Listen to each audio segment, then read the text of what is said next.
বেতন চাই, বেতন চাই,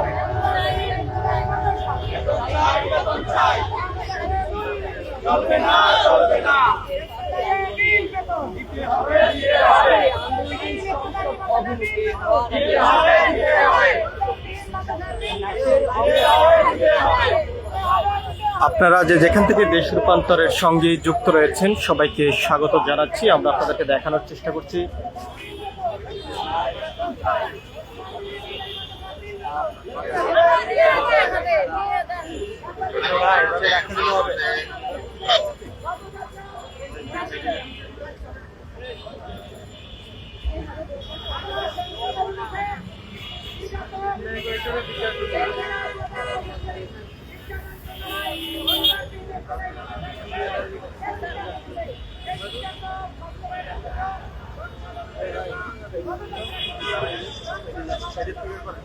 কোন সাইডে যাবো, সেটা ঠিক আছে, আমরা কই যাবো বলে আমাদেরও তো পরিস্থিতি হয়। আমরা আমাদের ন্যায্য দাবি একটাই মাদ্রাসা বিল বেতন হওয়ার আগ পর্যন্ত বিভিন্ন রকমের কর্মসূচি মাঠে আসবে। আগামী আপনারা জানেন বিগত 23/11/2025 তারিখ শিক্ষা মন্ত্রণালয় এটি সিদ্ধান্ত গ্রহণ করেছিল অনুদান দিয়ে ইফতেদায়ী মাদ্রাসা বিল বেতনের আওতায় আনবে, কিন্তু সেখানে আওতায় না আনে যখন তারা গরিবসী করছে আমরা সংসদে বিরুদ্ধে প্রতিবাদ শুরু করেছি।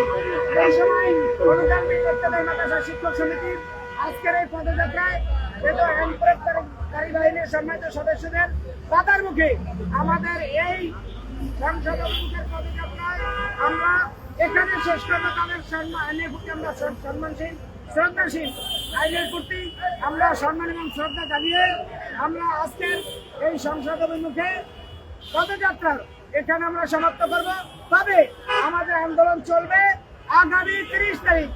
তবে 29 জুনের ভিতরে অনুদানবিহীন ইফতেদায়ী মাদ্রাসা বিষয়ে কোনো সিদ্ধান্ত গ্রহণ না হয়, আজকের বাজেটে অনুদানবিহীন ইফতেদায়ী মাদ্রাসা বিষয়ে কোনো যদি সিদ্ধান্ত গ্রহণ করা না হয়, আমরা 30 জুন সংসদ সচিবালয় অভিমুখে আমরা পদযাত্রা করতে বাধ্য হব।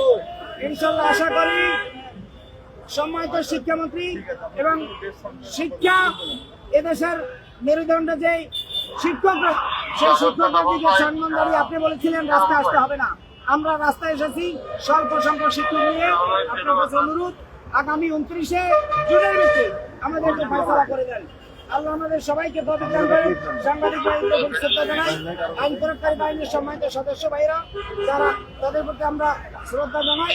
আজকে যারা এখানে উপস্থিত হয়েছেন সকল শিক্ষক শ্রদ্ধা জানাই। আপনাদের মাধ্যমে আমরা জানিয়ে রাখতে চাই আগামী 30 তারিখ 29 জুনের ভিতরে অনুদানবিহীন ইফতেদায়ী মাদ্রাসার জন্য শিক্ষা মন্ত্রণালয় কর্তৃক সেই সিদ্ধান্ত গ্রহণ না হলে আমরা 30 জুন সারা বাংলাদেশের অনুদানবিহীন সমস্ত ইফতেদায়ী মাদ্রাসার শিক্ষক নিয়ে সচিবালয় অভিমুখে পদযাত্রা করব। ওই পর্যন্ত আমাদের জন্য যেতে হয় না। আসসালামু আলাইকুম।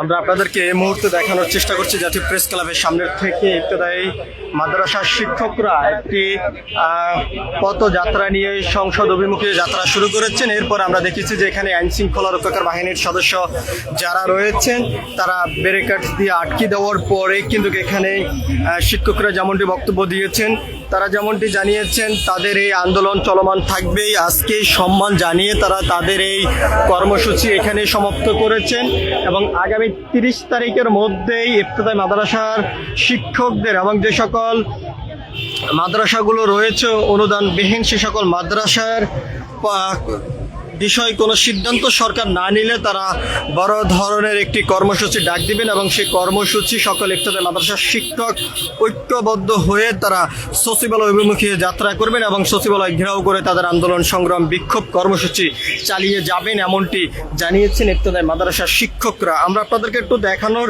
চেষ্টা করছি যেখান থেকে ইফতেদায়ী মাদ্রাসার শিক্ষকরা এই পদযাত্রাটি বের করেছেন, ঠিক আবার সেখানেই তারা অবস্থান করেছেন, এমনটি আমরা দেখতে পারছি। সব কিছু মিলিয়ে যদি আমরা আপনাদেরকে জানিয়ে রাখতে চাই, এক কথা বলা যায় ইফতেদায়ী মাদ্রাসার শিক্ষকরা বেশ কয়েকবার রাজপথে অবস্থান করেছেন এবং তারা আন্দোলন সংগ্রাম বিক্ষোভ কর্মসূচি চালিয়ে গিয়েছেন। সর্বশেষ কোনো ধরনের সিদ্ধান্ত না আসার কারণে তারা আজকে আবারও জাতীয় প্রেস ক্লাবের সামনে একটি কর্মসূচির ডাক দিয়ে তারা অবস্থান করেছেন এবং এখন থেকে প্রায় কিছুক্ষণ আগেই একটি পথযাত্রা নিয়ে সংসদ অভিমুখে তারা যাত্রা শুরু করেছেন। সর্বশেষ সেই যাত্রাটি আইনশৃঙ্খলা রক্ষাকার বাহিনীর সদস্যরা ব্যারিকেড দিয়ে আটকিয়ে দেন এবং সেখানেই ইফতেদায়ী মাদ্রাসার শিক্ষকরা যেমনটি বক্তব্য দিয়েছেন, সরকার তাদের বিষয় কোনো সিদ্ধান্ত না নিলে তারা পরবর্তীতে আরো বড় ধরনের কর্মসূচির ডাক দিবেন এবং সেই কর্মসূচিতে অংশগ্রহণ করবেন সকল ইফতেদায়ী মাদ্রাসার শিক্ষকরা, এমনটি কিন্তু তারা জানিয়েছেন এবং এরপরে তারা সচিবালয় অভিমুখে যাত্রা করবেন জাতীয় প্রেস ক্লাবের সামনের থেকে, এমনটি তারা জানিয়েছেন। সব কিছু মিলিয়ে এই ছিল এখনকার মতন আমার কাছে সর্বশেষ। পরবর্তী আপডেট পেতে সবাই দেশ রূপান্তরের সঙ্গে থাকুন। ধন্যবাদ সবাইকে।